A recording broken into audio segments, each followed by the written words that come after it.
Assalamualaikum warahmatullahi wabarakatuh.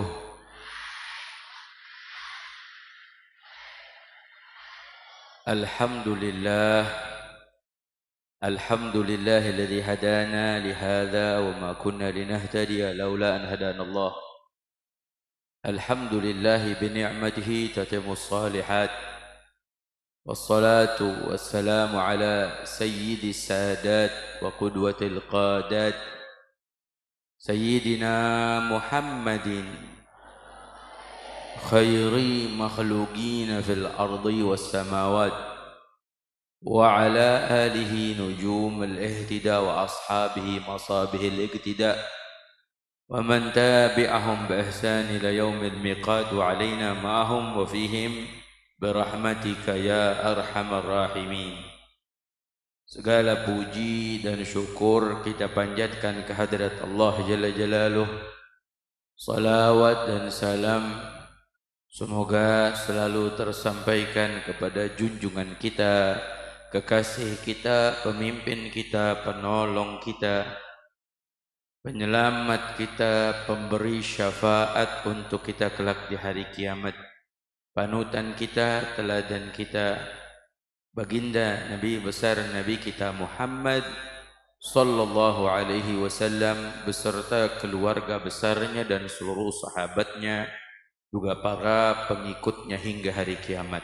Semoga kita semua digolongkan menjadi pengikut-pengikut setia Nabi Muhammad sallallahu alaihi wasallam. Semoga kita semua kelak nanti dikumpulkan di hari kiamat dalam barisannya Nabi Muhammad. Kita mendapatkan syafaatnya, pertolongannya di hadapan Allah, dan teristimewa kita bisa masuk ke dalam surga bersamanya. Amin ya Allah ya Rabbal Alamin.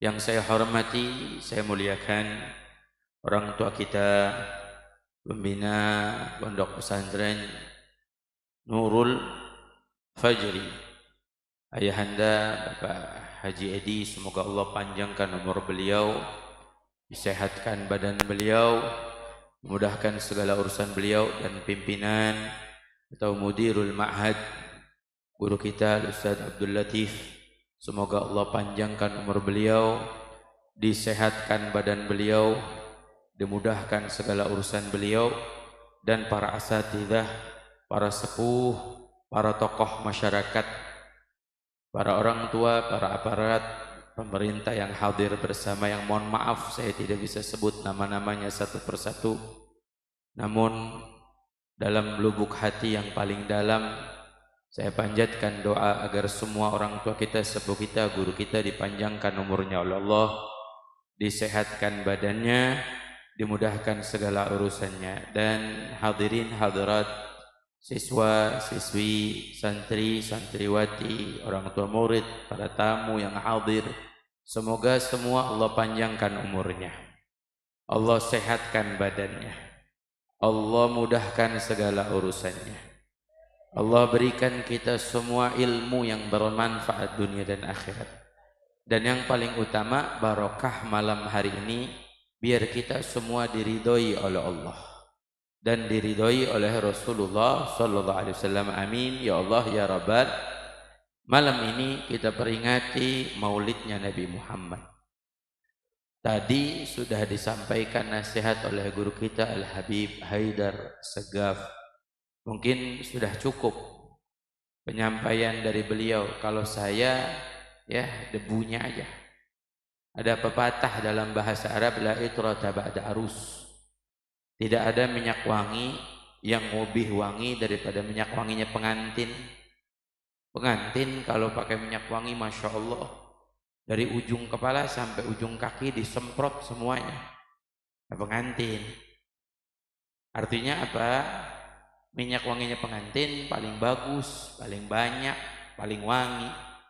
Jadi apa yang sudah disampaikan oleh Habib Haidar, guru-guru kita, udah wangi. Kalau saya ya minyak nyong-nyong aja. Alhamdulillah masih kepake kalau masuk angin. Ya kalau masuk angin berarti darurat lah. Ya paling tidak mudah-mudahan bisa dipakai, bisa dimanfaatkan. Amin ya Allah ya Rabbal Alamin. Kita senang. Saya tanya siswa-siswi, santri-santriwati, senang nggak peringatin maulidnya Nabi? Bahagia nggak adanya maulid Nabi? Memang kita harus senang, harus bahagia. Ini namanya mengungkapkan rasa syukur kita. Jadi mengungkapkan rasa syukur itu yang paling bagus adalah dengan kita beribadah. Seperti duduk, bersolawat, berzikir, berdoa, bermunajat. Sebab Nabi SAW mengajarkan kita di dalam Sahihain.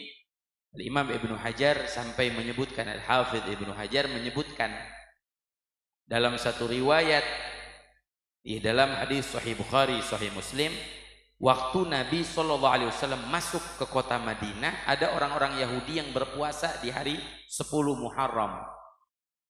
Nabi bertanya, mengapa kalian berpuasa nih? Apa yang kalian lakukan? Kenapa puasa hari ini? Dijawab oleh orang-orang Yahudi, nahnu nasumuhu ya, syukran lillah. Kami berpuasa di hari ini bersyukur pada Allah karena hari ini Allah selamatkan Nabi Musa dari kejaran Fir'aun. Nikmat Allah berikan. Apa jawab Nabi? Kalian berpuasa untuk Nabi Musa, bersyukur begini. Apa dijawab? Nahnu aula bi Musa minkum. Kami lebih utama dengan Nabi Musa dibandingkan kalian. Artinya kita umat Islam lebih utama, kita lebih percaya kepada Nabi Musa. Orang-orang Yahudi banyak mengingkari Nabi Musa.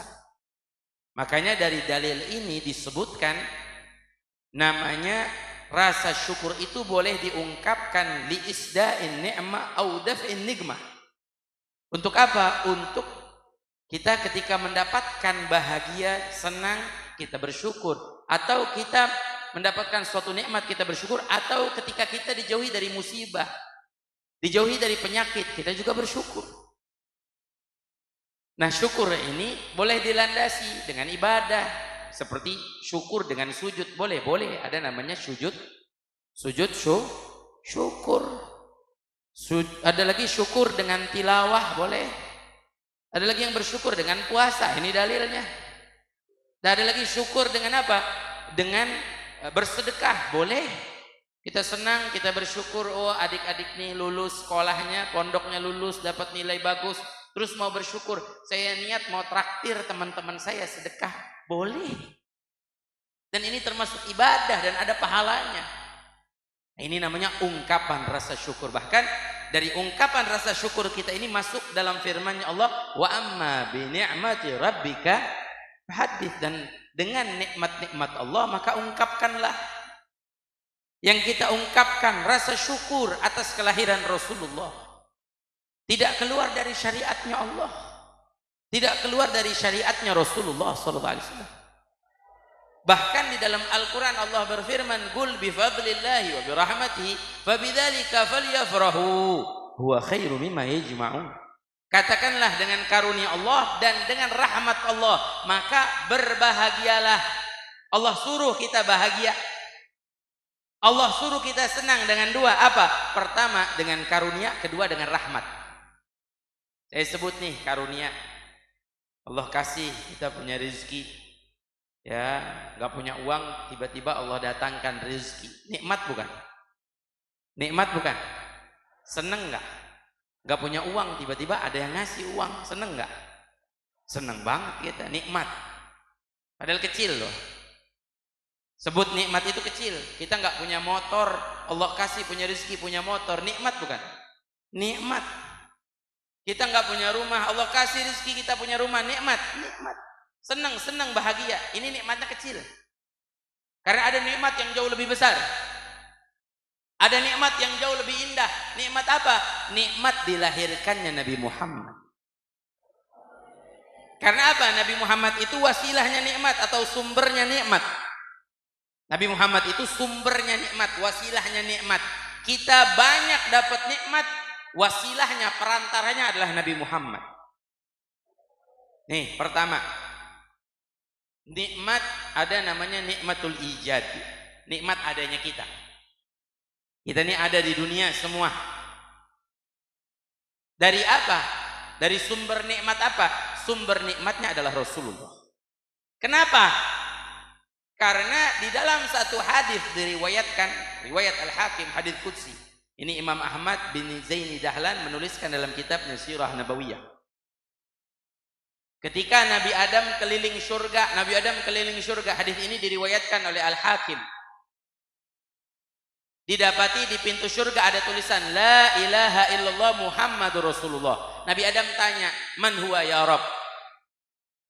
Ini siapa nih yang dituliskan namanya setelah nama Allah? Ditanya oleh Nabi Adam. Maka apa dijawab oleh Allah? Laulahu ma khalaqtuk. Dialah seseorang yang kalau bukan karenanya aku tidak ciptakan engkau. Coba kita lihat teks hadisnya. Dalam hadis qudsi ini, Allah berfirman kepada Nabi Adam, laulahu ma khalaqtuk. Kalau bukan karena Muhammad, aku tidak ciptakan kamu. Berarti salah satu tujuan diciptakannya manusia adalah Allah ingin menciptakan siapa? Nabi Muhammad. Ini secara logikanya gini, Allah ciptakan Nabi Muhammad, Nabi Adam, baru kita nih semuanya. Kok bisa gitu? Iya. Karena Allah jadikan tujuan Nabi Muhammad ini, Nabi Adam ini ditujukan, diciptakan karena Nabi Muhammad. Jadi secara otomatis kalau Nabi Muhammad tidak ada, Nabi Adam ada nggak? Laulahu ma khalaqtuk, kalau bukan karenanya aku tidak ciptakan kamu. Dari hadis Sayyidina Jabir bin Abdullah pertama bertanya kepada Rasulullah, "Ya Rasulullah, apa yang pertama kali Allah ciptakan?" Dijawab oleh Sayyidina Jabir, "Innallaha khalaqa nuran nabiyika Muhammad sallallahu alaihi wasallam." Yang pertama kali diciptakan adalah cahaya kekasih Allah Nabi Muhammad. Baru diciptakan surga, neraka dan lainnya. Jadi otomatis kalau Nabi Muhammad tidak ada, Nabi Adam ada nggak? Tidak ada. Kalau Nabi Adam tidak ada, kira-kira kita ada nggak? Enggak ada. Kita kan Bani Adam. Kita Bani Adam, bukan Bani monyet. Betul. Kita Bani apa? Bani Adam, anak cucu Nabi Adam. Karena ada Nabi Adam, kita ada. Jadi kalau nggak ada Nabi Adam, kita nggak ada. Nggak ada Nabi Muhammad, nggak ada semuanya. Itu nikmatul ijad. Nikmat adanya kita. Makanya saya suka bilang, kita anak cucu Adam, Bani Adam. Kenapa mesti pada ribut? Kenapa mesti pada berselisih? Kan kita saudara Bani Adam semua. Betul nggak? Apa mesti ribut?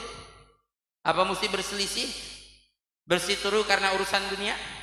Apa mesti berselisih karena urusan politik? Nah. Ya perbedaan boleh perbedaan, tapi kita nggak boleh ribut. Ya, nggak boleh kita terpecah belah. Yang mau beda-beda. Ada yang A, ada yang B, ada yang laki, ada yang perempuan, ada yang kaya, ada yang miskin. Mau beda boleh, nggak ada yang larang. Nah ini pertama, nikmatul ijad. Kita dapat nikmat adanya kita karena Rasulullah.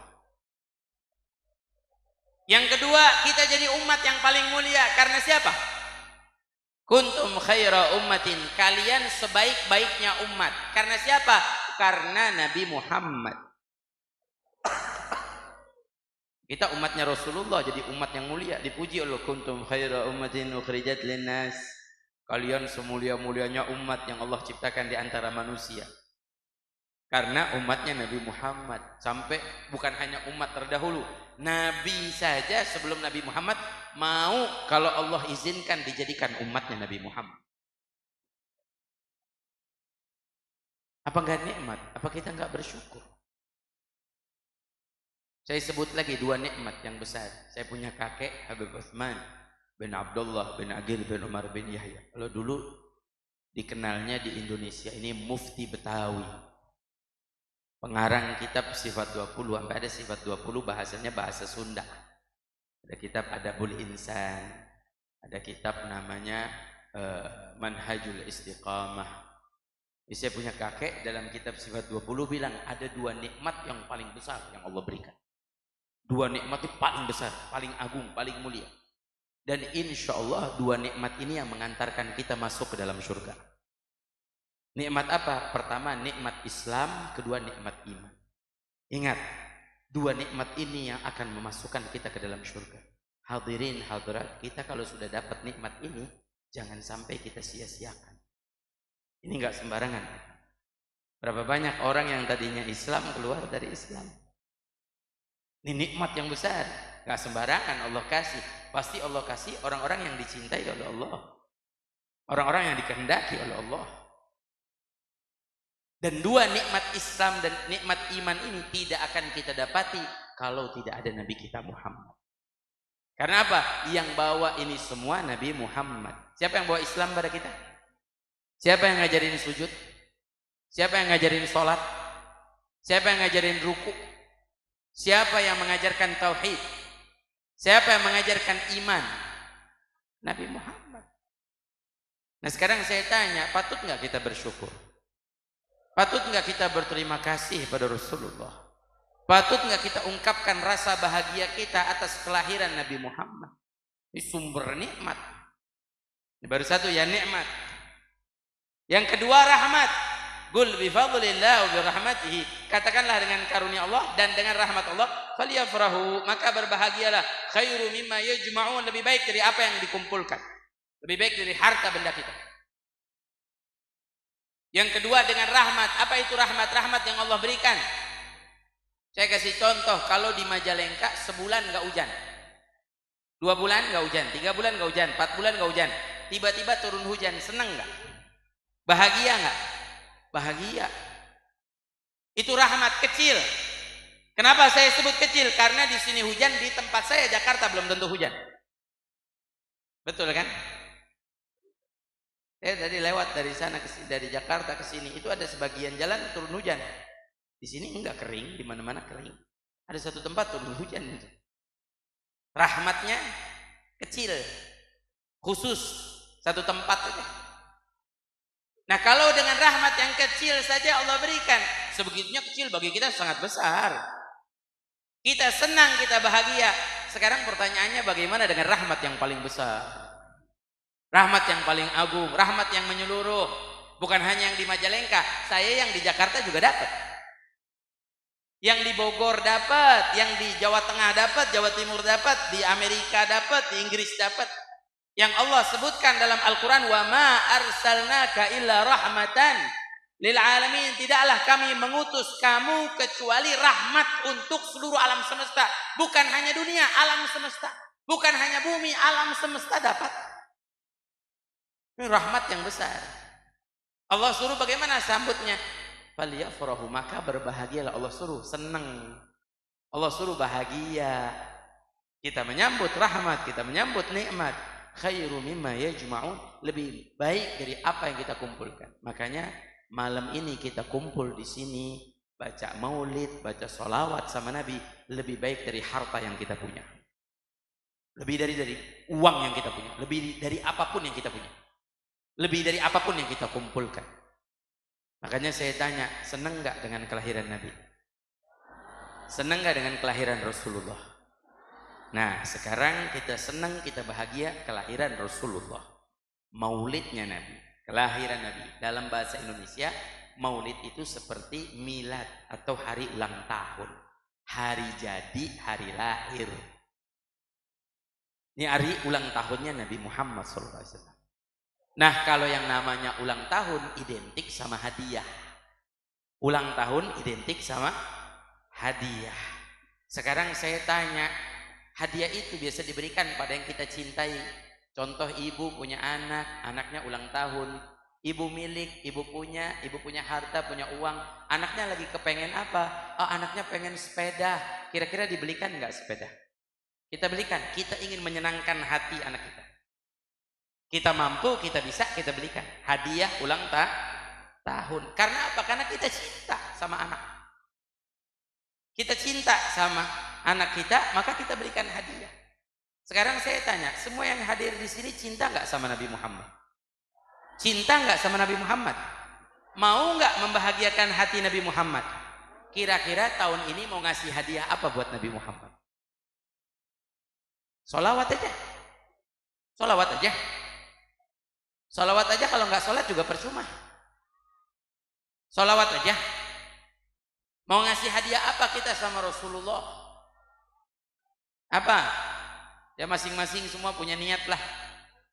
Nah kita perlu membahagiakan hati Rasulullah, kita kasih hadiah dong. Menyenangkan hati Nabi, membahagiakan hati Nabi. Nih saya ceritakan, kira-kira saya dikasih waktu berapa lama sudah belajar. Ini sekarang jam 9, katanya sampai 12 subuh saya ada acara lagi di Purwakarta. Sampai 12 subuh juga pada kecapean ya. Udah makan belum? Udah makan. Alhamdulillah saya minta duluan tadi makan. Kalau enggak saya ceramah belum makan. Ini kira-kira sampai jam berapa bolehnya? Sampai malam. Ini udah malam. Sampai jam berapa? Sampai jam berapa? Sa'asyurah berarti masih 1 jam lagi. Marhaba. Sampai jam 10 ya. Boleh sampai jam 10? Ini masih 1 jam lagi. Padahal udah 20 menit saya ngomong. Tambah 1 jam jadi 1 jam 20 menit. Nih. Cerita ya. Saya sebutin pelan-pelan. Hadirin hadirat, dulu Sayyidah Khadijatul Kubra, istri Nabi kita Muhammad sallallahu alaihi wasallam wa radhiyallahu ta'ala anha.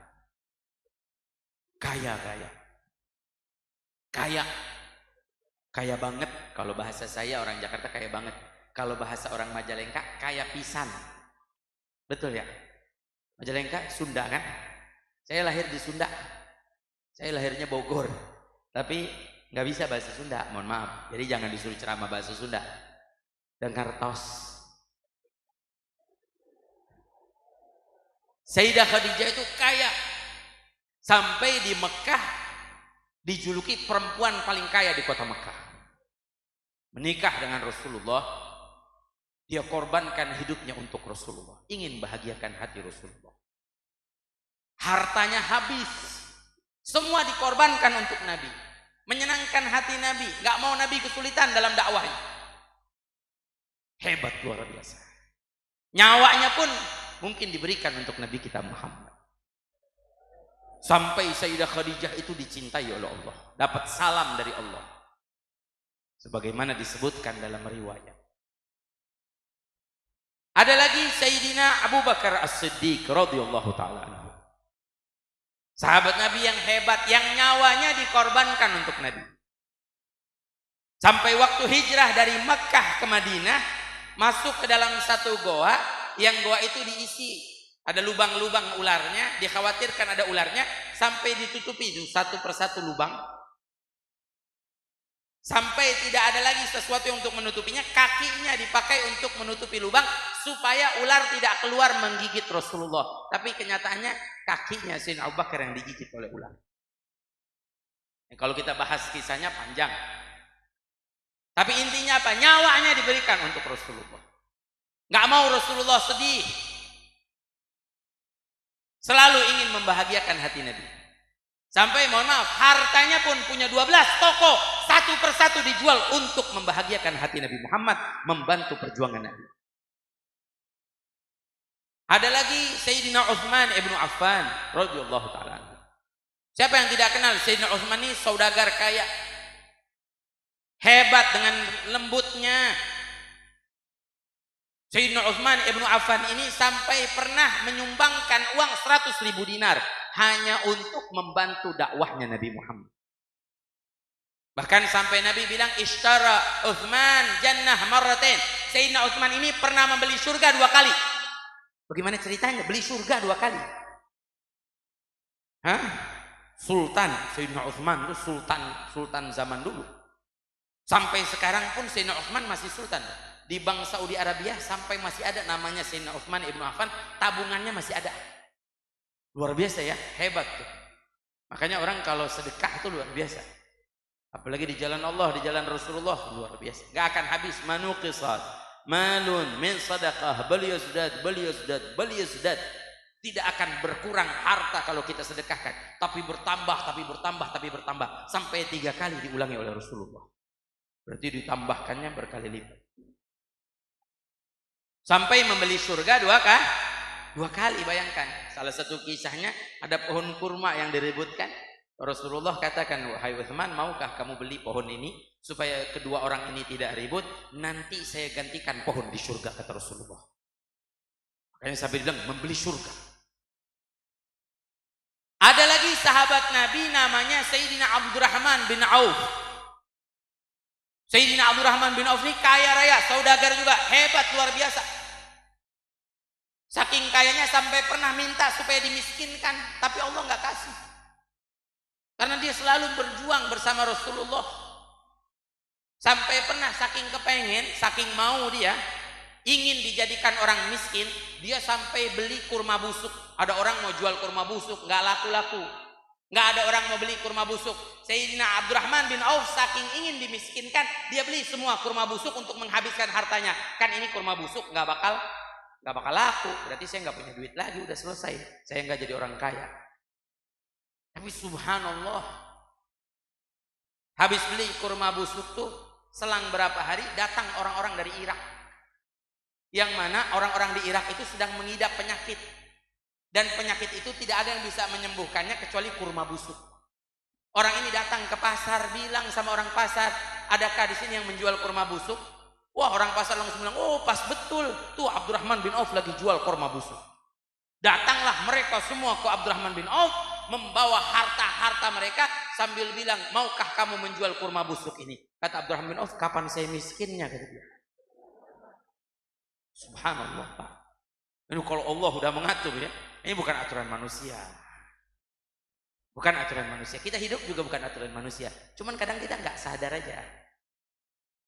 Kita di sini, hadir di sini, pondok di sini, santri, bukan aturan manusia, bukan aturan orang tua kita.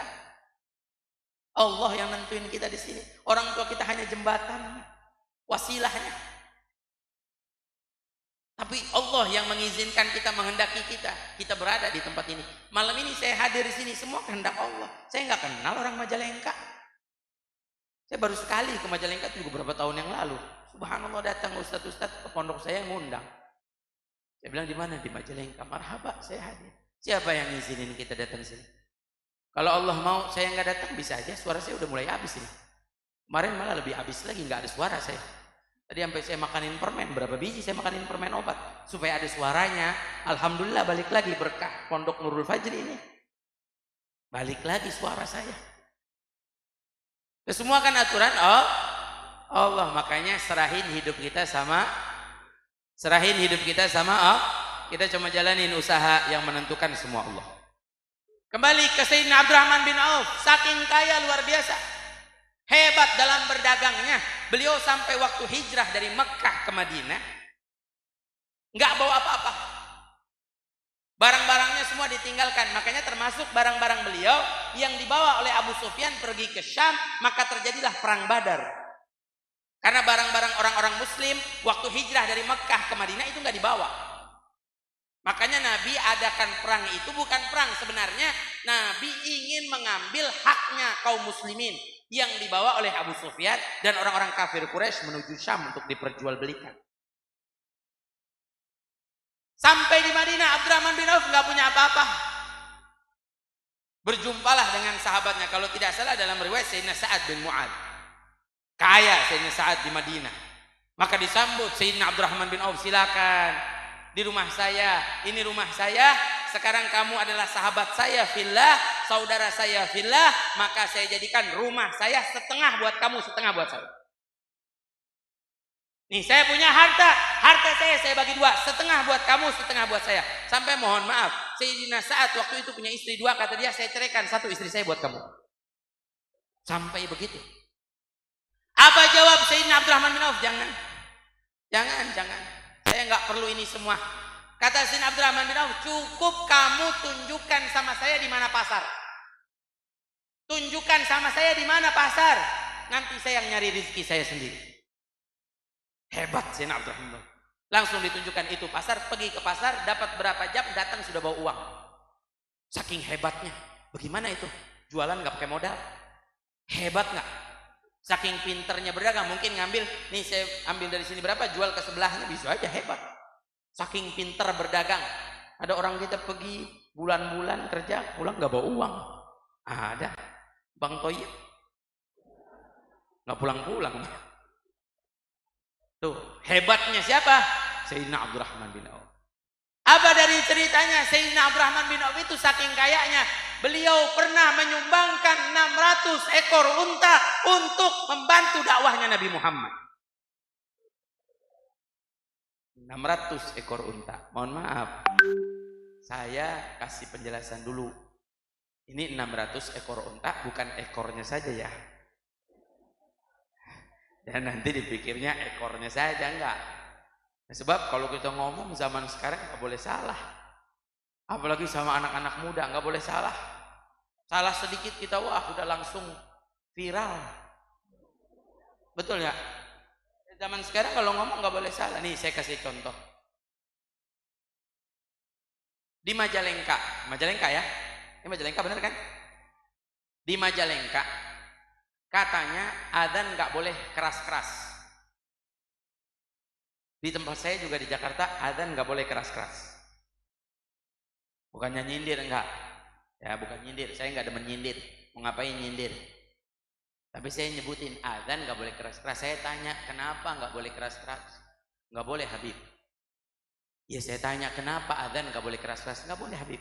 Adzan itu harus Allahu Akbar, Allahu Akbar. Nggak boleh keras-keras. Betul kan? Biar pada ketawa, biar semangat gitu.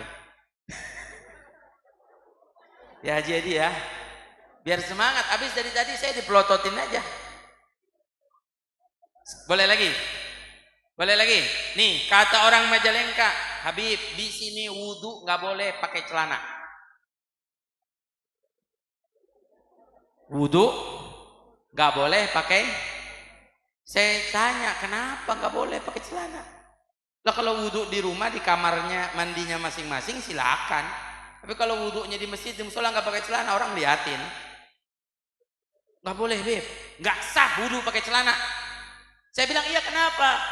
Wudhu harus pakai cai Beb, nggak boleh pakai celana. Betul? Katanya nggak sah wudhu kalau nggak pakai air. Ya, wudhu harus pakai air. Ya saya bilang iya benar juga, wudhu pakai air, pakai celana gimana ceritanya celana? Betul ya? Lagi? Lagi apa udah? Lagi ya. Kata orang Majalengka, Beb, di sini di Majalengka nikah sama temen semajalengka nggak boleh.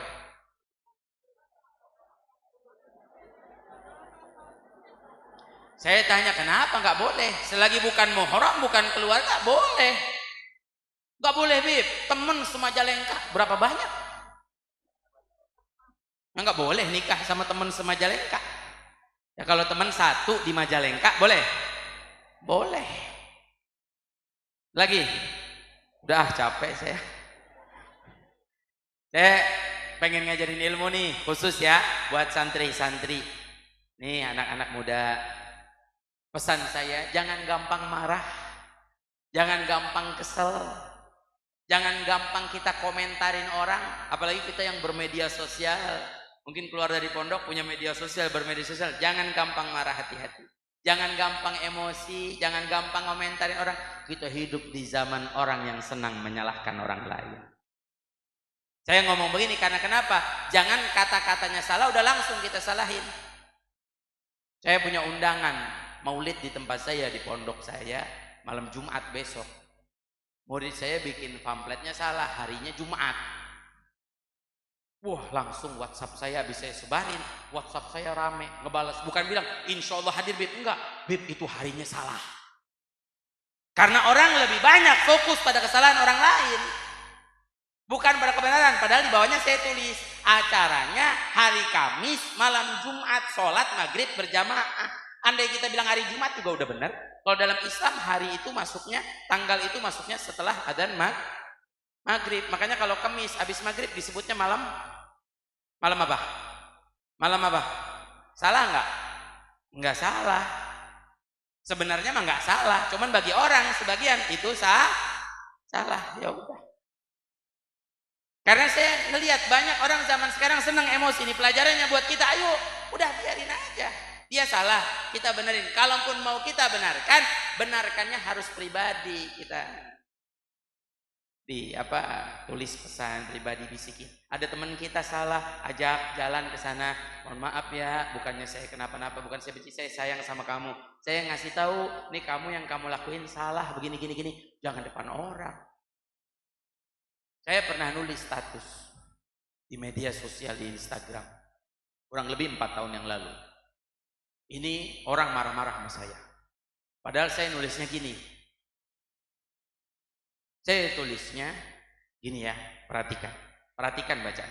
Saya tulisnya, orang yang masih merokok haram jadi imam.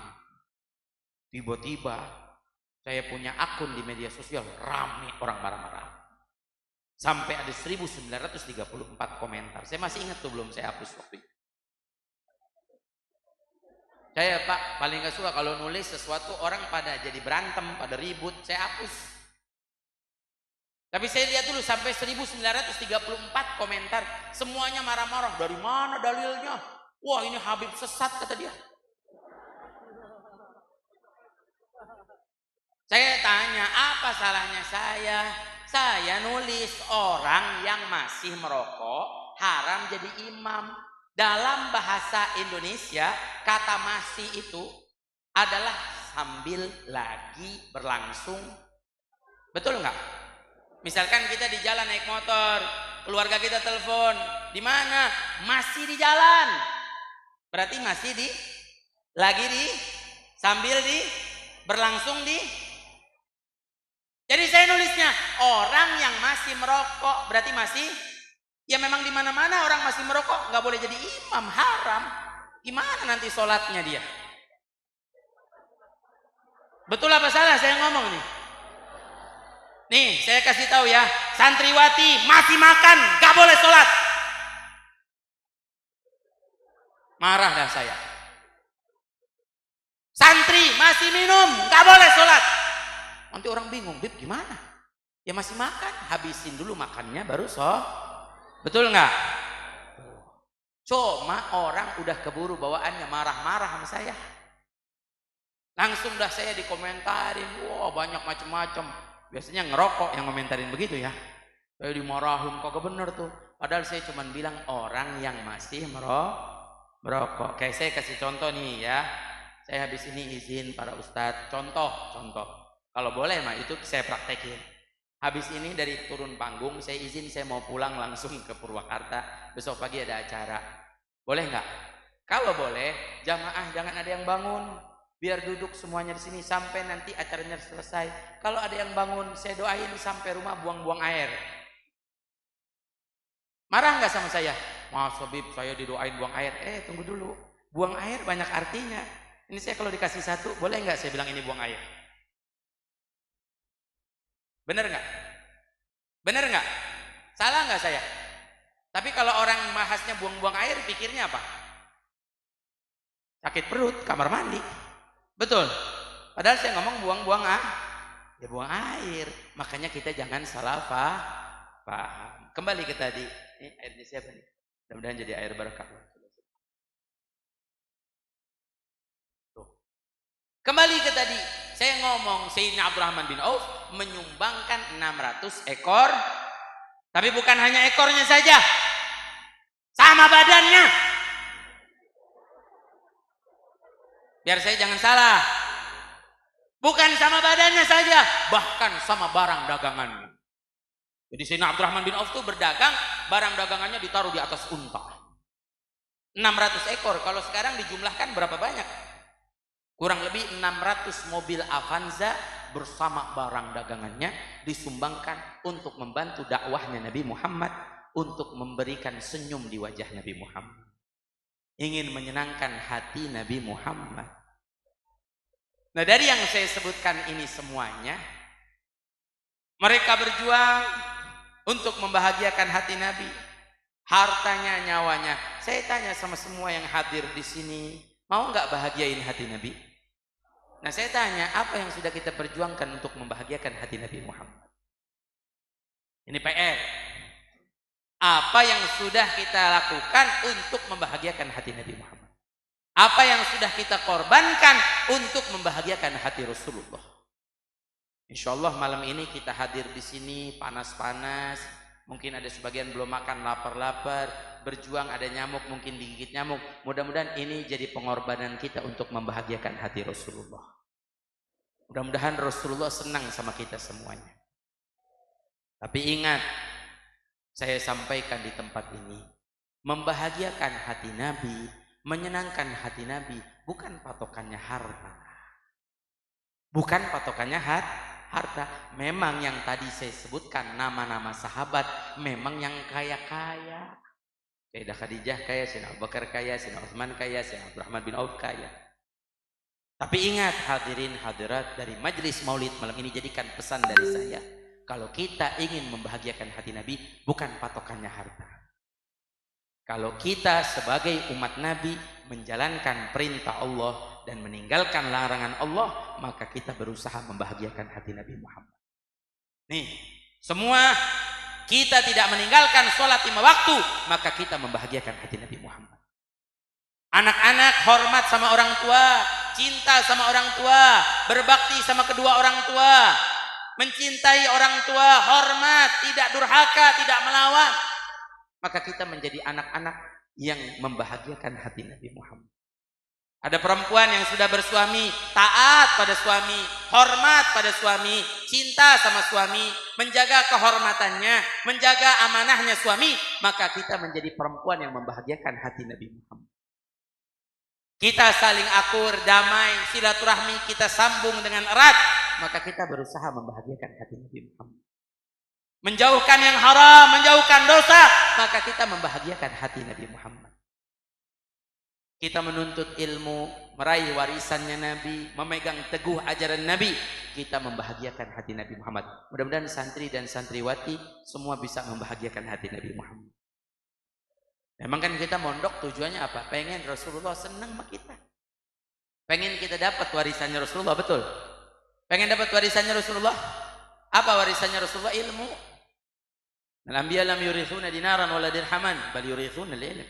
Para nabi enggak mewariskan harta atau benda, tapi yang diwariskan ilmu. Ini kita sekarang nih lagi ngambil hak waris kita dari siapa? Dari Nabi kita Muhammad. Jadi patokannya bukan harta. Sebab kalau kita bicara harta, enggak semua kita punya harta.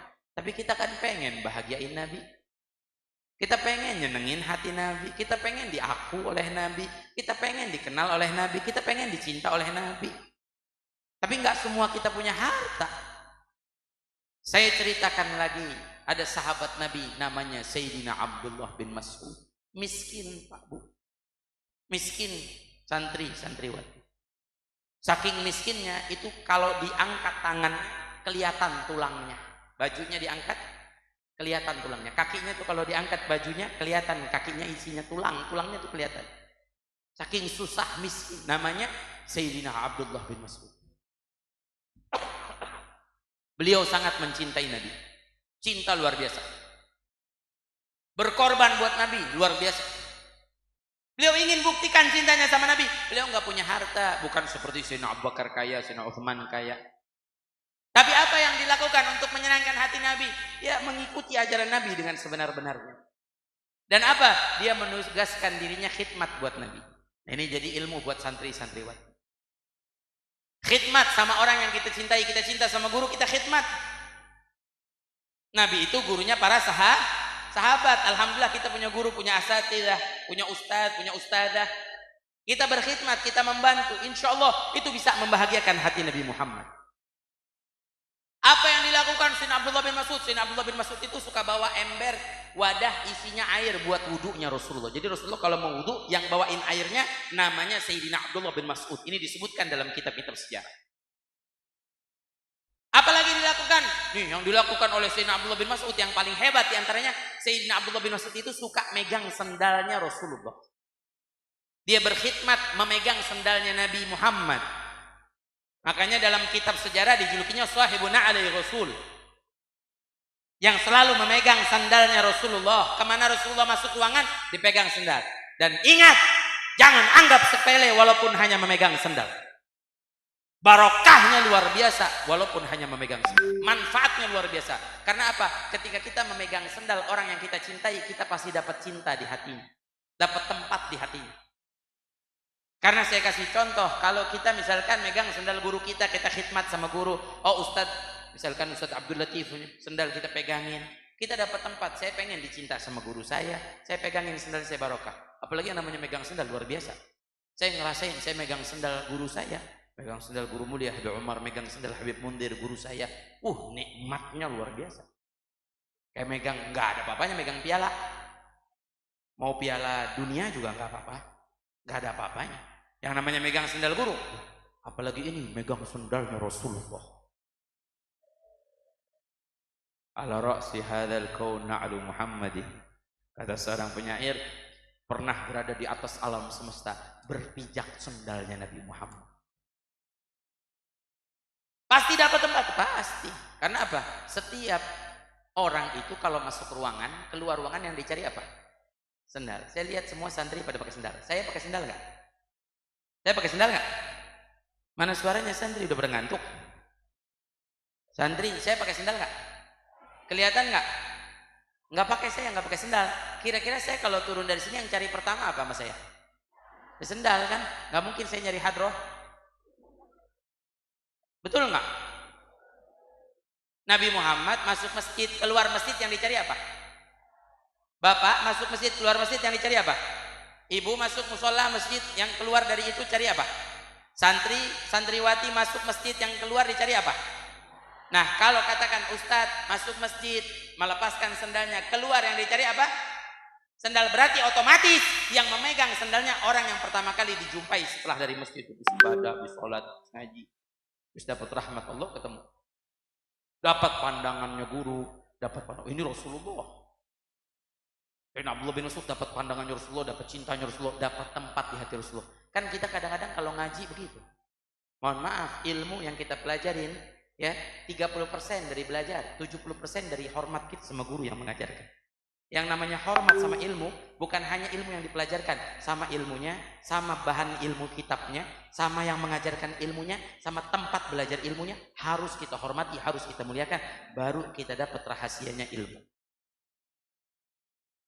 Saya aja nih, saya kasih contoh. Saya kalau keluar dari pengajian, sendal saya lepas, ada jamaah megangin sendal saya, murid saya di Jakarta, megangin sendal saya, Masya Allah, minimal saya doain. Saya keluar gitu tuh, pas ada yang makain sendal, Masya Allah, saya liatin mukanya, oh mukanya jomblo nih, saya doain biar enteng jodohnya. Ya barokah, betul nggak? Nah, dia udah baik Pak, dia udah pinjemin tangan dia untuk megangin sendal saya, dia udah pinjemin waktu, kesempatan, dia udah simpenin sendal saya.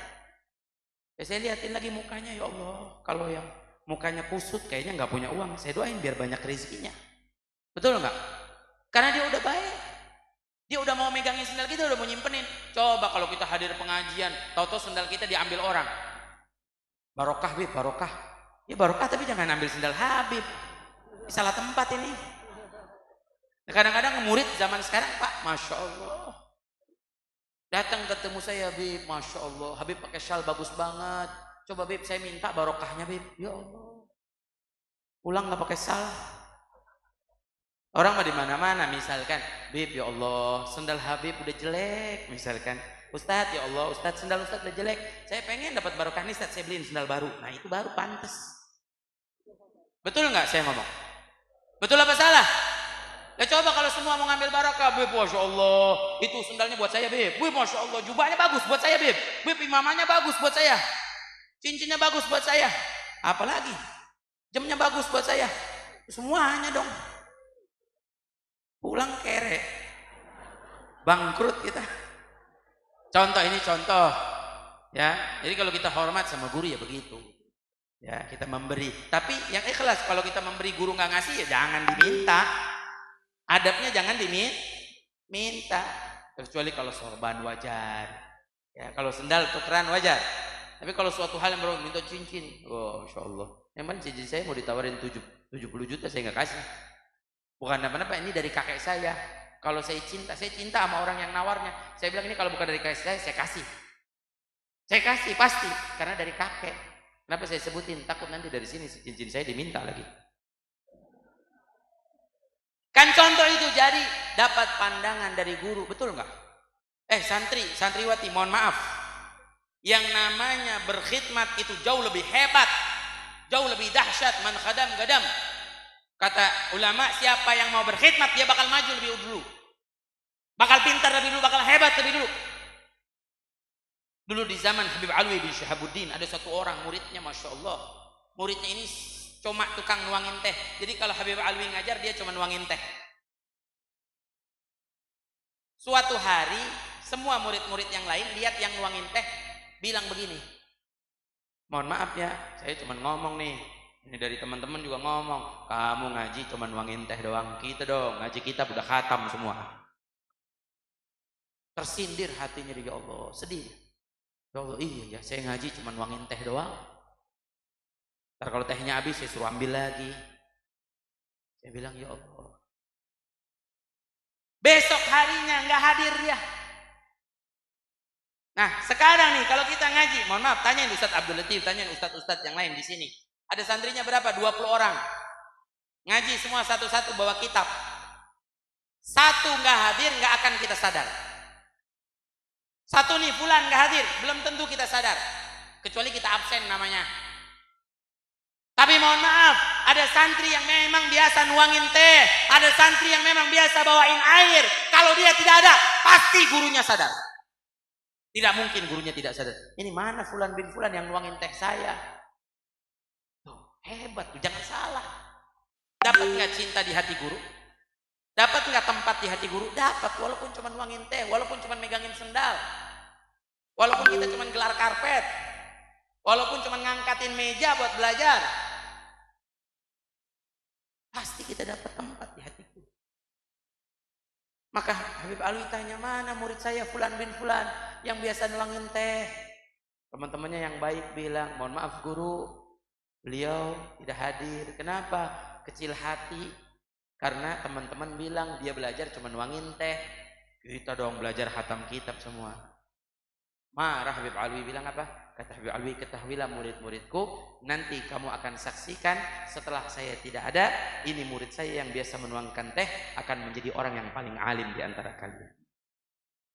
Subhanallah, ternyata betul setelah Habib Alwi meninggal dunia, ini murid jadi orang alim, bahkan yang menggantikan Habib Alwi mengajar di tempat tersebut.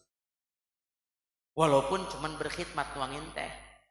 Kayak kita nih berkhidmat, ya Allah, walaupun cuma nyapuin pondok, walaupun cuma ngebersih, walaupun cuma ngangkat sampah, walaupun cuma nuangin air, walaupun cuma bersihin kamar mandi, jangan anggap sepele santri, ada barakah yang luar biasa.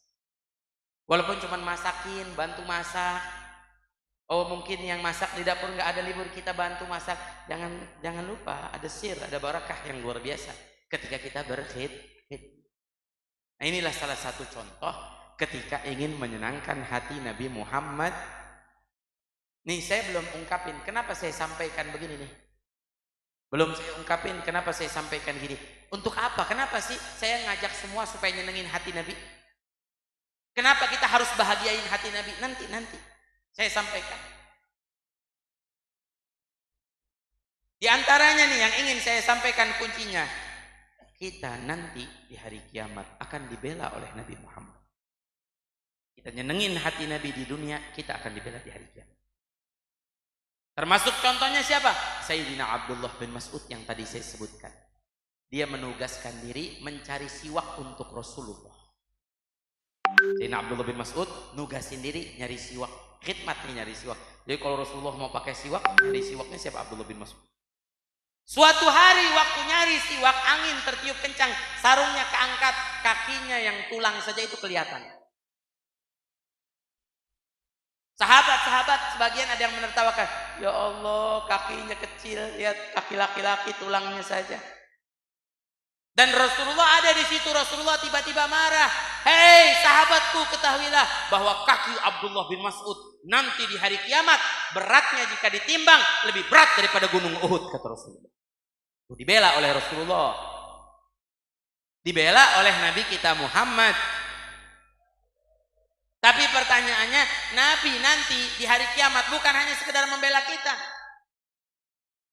Karena kalau membela hanya membela pada kebenaran. Pembelaan itu sifat mulia, nggak bisa kita membela yang mungkar, membela yang salah, nggak boleh. Membela itu harus yang benar. Tapi Nabi di hari kiamat bukan hanya sekedar membela, tapi Nabi akan memberikan syafaat. Apa bedanya Habib? Syafaat sama pembelaan beda. Kalau bela yang benar, kalau syafaat itu walaupun yang salah bisa dapat syafaat. Saya kasih contoh, si A berantem sama si B. Si A yang salah siapa? Si A salah sama si B nih. Tiba-tiba si A datang ke Ustadz atau ke saya, misalkan si A sama si B murid saya atau muridnya Ustadz Abdul Latif. Ngomong, Ustadz, kata si A, mohon maaf nih, saya pengen minta tolong Ustadz. Minta tolong apa? Ada apa? Nih ceritanya begini Ustadz, saya berantem sama si B, yang salah saya. Saya pengen minta maaf, sekarang saya malu kalau ngomong langsung. Saya takut dia tidak memaafkan saya. Coba tolong dah Ustadz yang sampaikan kepadanya agar dia memaafkan saya. Kira-kira Ustadz dengar muridnya yang dua berselisih nih, satu sama yang dua. A sama B ribut. Kira-kira Ustadz dengar ini, mau nggak Ustadz itu mengakurkannya lagi, mendamaikannya, mau nggak?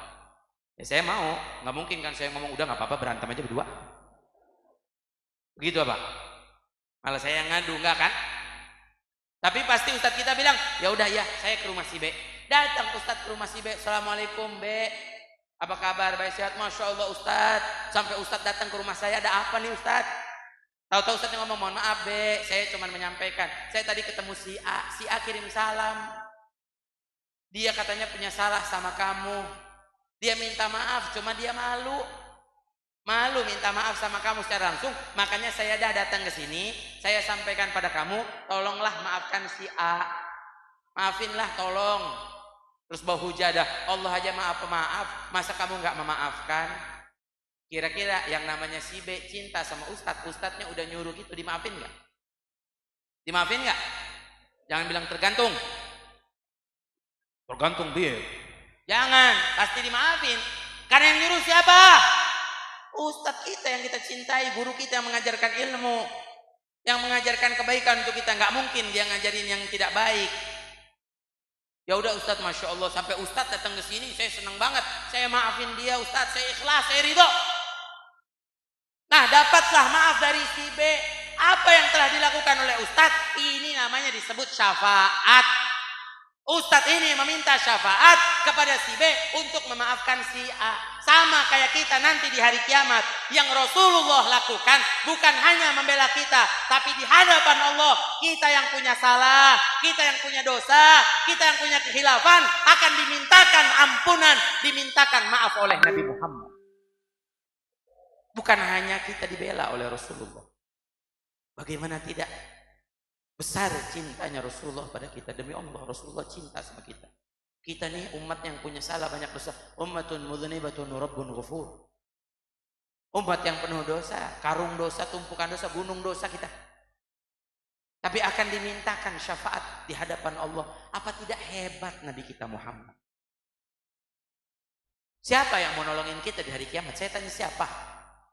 Kita nih semua akan berbondong-bondong datang ke Nabi Adam. Wahai Nabi Adam, tolong saya. Mintain ampunan sama Allah. Kata Nabi Adam, tidak bisa, nafsi-nafsi. Hari ini hari kiamat, Allah marah yang tidak pernah marah seperti ini sebelumnya. Ini sekarang Allah tidak marah orang dosa, orang melakukan maksiat. Allah belum marah, belum disiksa sama Allah. Tapi nanti di hari kiamat, lihat. Allah tumpukan semua kemarahannya. Siapa yang bisa nolongin kita? Semua nabi kita datangin, nabi-nabi bantu kami. Kata para anbiya, nafsi, sendiri-sendiri ya sekarang, saya nggak bisa bantu. Saya tanya, siapa nanti di hari kiamat yang akan mengatakan ummati? Hanya Rasulullah, hanya Nabi Muhammad, hanya beliau sallallahu alaihi wasallam yang akan mengatakan ummati, analah, saya untuknya. Sampai Nabi hadirin hadirat pernah bersabda, syafaati li ahlil kabairi min ummati. Syafaatku akan diberikan untuk umatku yang melakukan dosa-dosa besar.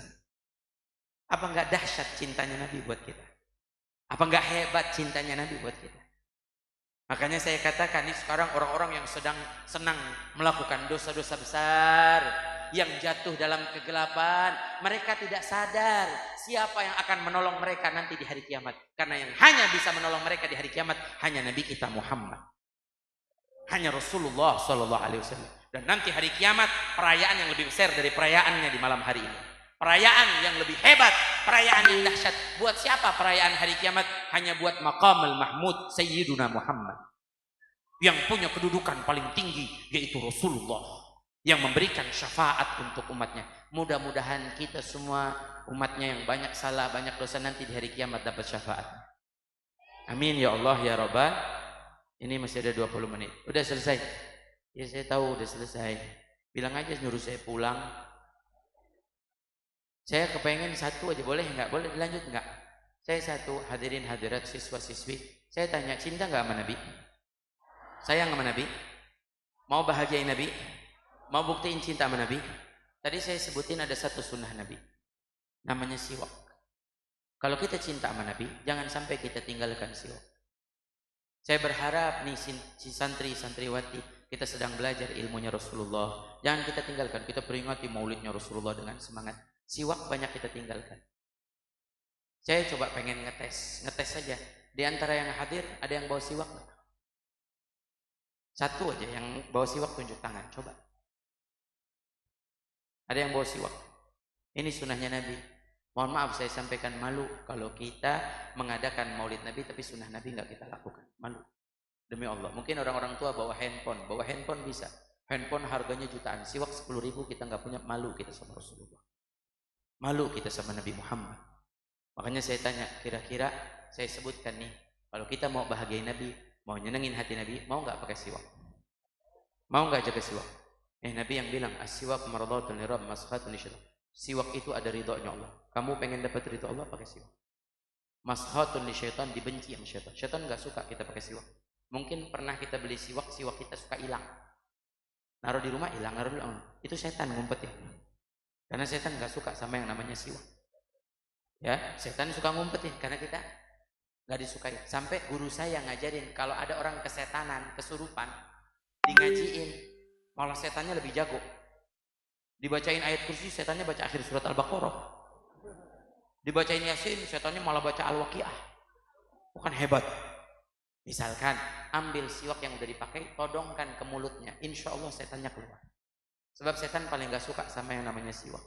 Sampai Nabi bilang, laula syukka la ummati la amartuhum bisiwak inda kulli shalah. Kalau tidak memberatkan umat, akan kuperintahkan umat pakai siwak sebelum salat.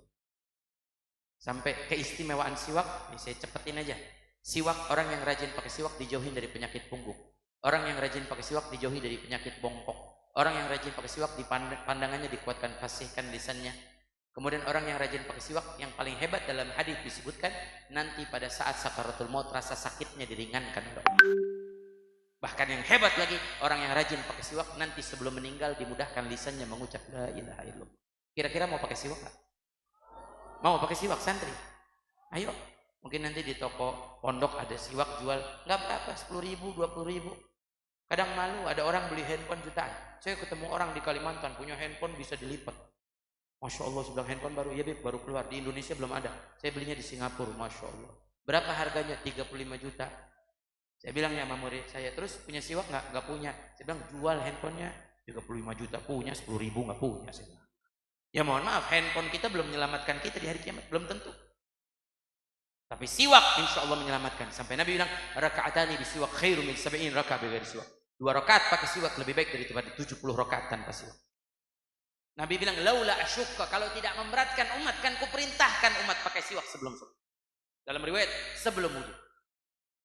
Hebat, indah bahasa Nabi. Nabi bilang, kalau tidak keberatan, itu bahasa cintanya Nabi sama kita. Kayak ibu kita bilang, nak tolong kalau tidak keberatan ambilin air di dapur. Itu namanya permintaan penuh harapan. Masa kita diminta sama Nabi nggak mau ngamalin? Akhirnya saya sebutkan ini, kira-kira mau nggak pakai siwak? Kira-kira mau nggak pakai siwak? Mudah-mudahan Allah kasih rezeki bisa kita amalin. Kenapa? Saya sebutin satu sunnah Nabi, kita buktiin cinta Nabi, biar nanti maulid di Pondok Nurul Fajri diingat sampai hari kiamat. Mau maulid hari ini diingat sampai hari kiamat? Mau wajah-wajah kita yang hadir nanti diingat waktu Nabi memberikan syafaat? Ayo kita hidupkan sunnahnya Nabi Muhammad. Dan saya sampaikan, kalau bukan kita yang mengamalkan sunnah Nabi, mau siapa lagi yang mengamalkan? Kitalah umat Nabi yang lebih pantas untuk mengamalkannya. Mudah-mudahan kita bisa mengamalkannya. Amin ya Allah ya Rabbal Alamin. Sebelum ditutup, masih ada 15 menit. Saya mah ikutin janji jam 10. Mumpung ada band tabok. Ini namanya apa? Band apa? Ben tabok. Kan maininnya ditabok. Betul apa salah saya ngomong? Saya mau bawa qasidah boleh? Gini-gini biar suara saya fals, saya bisa baca qasidah. Mau nemenin? Nih, sebelum saya nemenin, saya pesan ya, santriwati, nanti kalau mau nyari calon suami, kalau udah lulus sekolahnya, cari anak-anak hadroh. Saya promosiin. Iya. Kenapa Habib kok carinya anak-anak hadroh? Sebab anak hadroh kalau marah sama istrinya nggak dipukul istrinya, yang dipukul rebanaknya sama dia. Betul nggak? Ayo dah kita baca salawat. Salatullah salamullah ala taha rasulillah. Salatullah salamullah ala yasin habibillah. Salatullah baca semua. Salamullah ala taha rasulillah. Salatullah salamullah ala yasin habibillah. Wahai ikhwan kawan semua, hendaklah kita sadar bersama, hidup di dunia tiada lama, pasti kembali ke alam baka. Salatullah salamullah ala taha rasulillah.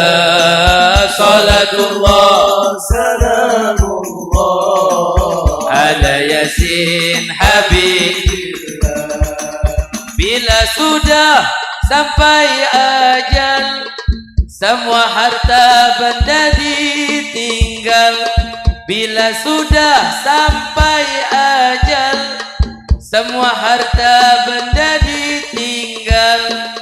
Sanak saudara hanya mengawal, yang mengikut hanyalah amal. Salatullah salamullah ala taha rasulillah. Salatullah salamullah ala yasin habibillah. Kalau sudah terasa gemetar seluruh tubuh, sanak saudara tinggalkan jauh. Terasa gemetar seluruh tubuh, sanak saudara tinggalkan jauh. Tiada tempat untuk berteduh, karena tak pernah salat subuh. Salatullah baca semua. Salatullah ala taha rasulillah. Salatullah salamullah ala yasin habibillah. Itu tandanya orang kesasar, malaikat azab semakin kasar. Itu tandanya orang kesasar, semakin kasar.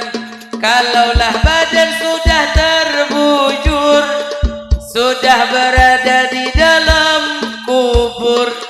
Kalaulah badan sudah terbujur, sudah berada di dalam kubur.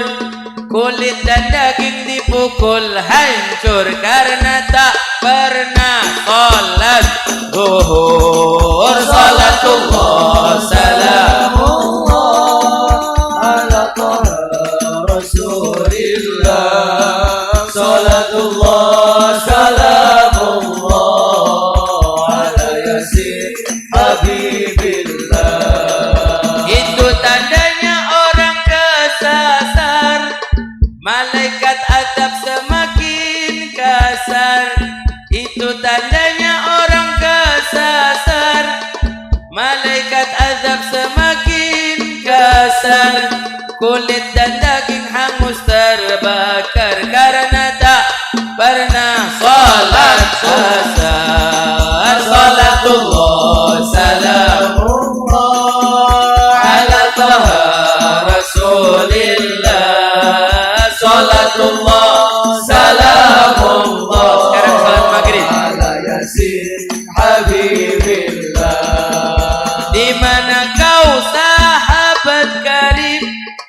Janganlah kita sama senasib, di mana kau sahabat karib. Janganlah kita sama senasib dengan mereka dipukul menjerit karena tak pernah salat maghrib. Salatullah salamullah ala taha rasulillah. Salatullah salamullah ala yasin habibillah. Udah ya? Udah? Udah? Kok lagi? Saya tanya, tadi saya bacain qasidah sholat 5 waktu. Subuh udah? Duhur, asar, maghrib. Yang belum apa? Emang kesini belum pada sholat isya? Saya tanya yang belum apa? Qasidahnya isya. Insya Allah kita sambung tahun-tahun depan. Kalau saya diundang lagi ke sini, boleh sambung sekarang apa tahun depan? Sekarang apa tahun depan? Tunggu dulu. Ini dari tadi ustadznya ngeliatin saya mulu. Saya takut nih pulang dari sini saya diomelin. Saya mah ceramah sampai kapan aja kuat. Walaupun suara saya udah habis. Orang permen udah habis 3 tadi. Sambung sekarang apa tahun depan? Saya berarti mau sambung sekarang apa tahun depan? Sekarang dan tahun depan. Insya Allah mudah-mudahan panjang umur, sehat afiat.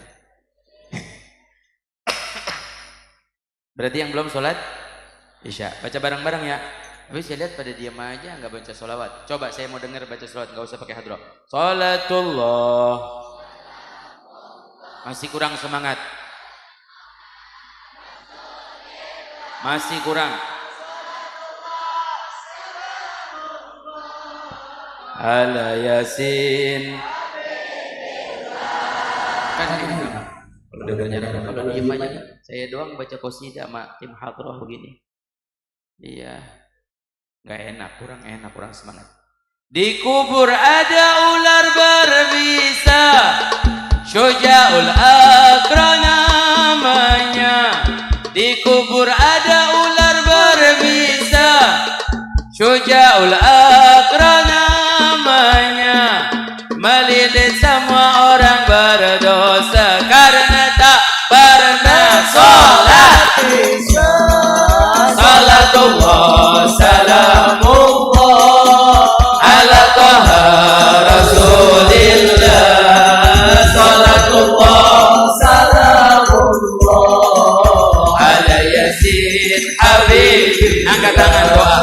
Ya Allah, berilah pertolonganmu agar kami taat padamu. Ya Allah, berilah pertolonganmu agar kami taat padamu, menjalankan semua perintahmu. Salat yang wajib 5 waktu. Salatullah salamullah ala taha rasulillah. Salatullah salamullah ala yasin habibillah. Sallu ala nabi. Baca surat Fatihah, minta pada Allah, guru kita, orang tua kita, para ustaz, para ustazah, Bapak Haji Hedi, semua para sepuh, para tokoh masyarakat. Allah panjangkan umurnya. Orang tua kita yang hadir, yang di rumah, semua dipanjangkan umurnya Allah. Santri, santriwati, Allah panjangkan umurnya, diberi ilmu yang barakah, ilmu yang manfaat dunia dan akhirat, kelak menjadi orang-orang yang sukses, orang-orang yang berhasil, membawa kebanggaan untuk kedua orang tua, membawa kebanggaan untuk guru-gurunya. Mudah-mudahan Allah Subhanahu wa taala angkat musibah, angkat bala, angkat penyakit, barakah dari maulidnya Nabi Muhammad sallallahu alaihi wasallam ala kulli niyatin salihah wa ila hadratin Nabi Muhammad sallallahu alaihi wasallam. Sirril Fatihah. A'udzu billahi minasyaitonir rajim. Iyyaka na'budu wa iyyaka nasta'in. Ihdinas siratal mustaqim, siratal ladzina an'amta 'alaihim ghairil maghdubi 'alaihim waladdallin. Amin. Pesan saya, senangi hati Rasulullah, nanti kita akan disenangi oleh Rasulullah. Bahagiakan hati Nabi Muhammad, kita akan dibahagiakan nanti di hari kiamat oleh Nabi kita Muhammad SAW. Lakukanlah segala sesuatu yang diridhoi oleh Rasul, Kalau tidak diridhoi oleh Rasul jangan dilakukan. Ini saja, kurang lebihnya saya mohon maaf. Mohon maaf jika saya ceramah terlalu lama, terlalu panjang, mengambil waktu para hadirin hadirat terlalu banyak. Wa'afu minkum. Wassalamualaikum warahmatullahi wabarakatuh.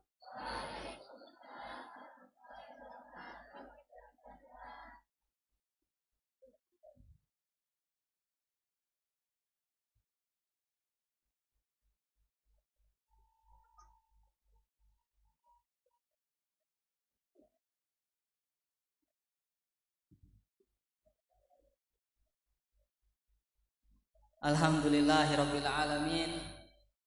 Kami ucapkan terima kasih kepada Fadilatul Habib Muhammad Al-Bakir bin Yahya yang telah menyampaikan ceramahnya. Mudah-mudahan apa yang tadi kita dengar dari beliau bisa kita amalkan sebaik-baiknya. Mudah-mudahan apa yang tadi kita dengar dari beliau bisa kita amalkan dengan semaksimal mungkin. Amin ya rabbal alamin. Wa nakhtatim berdoa.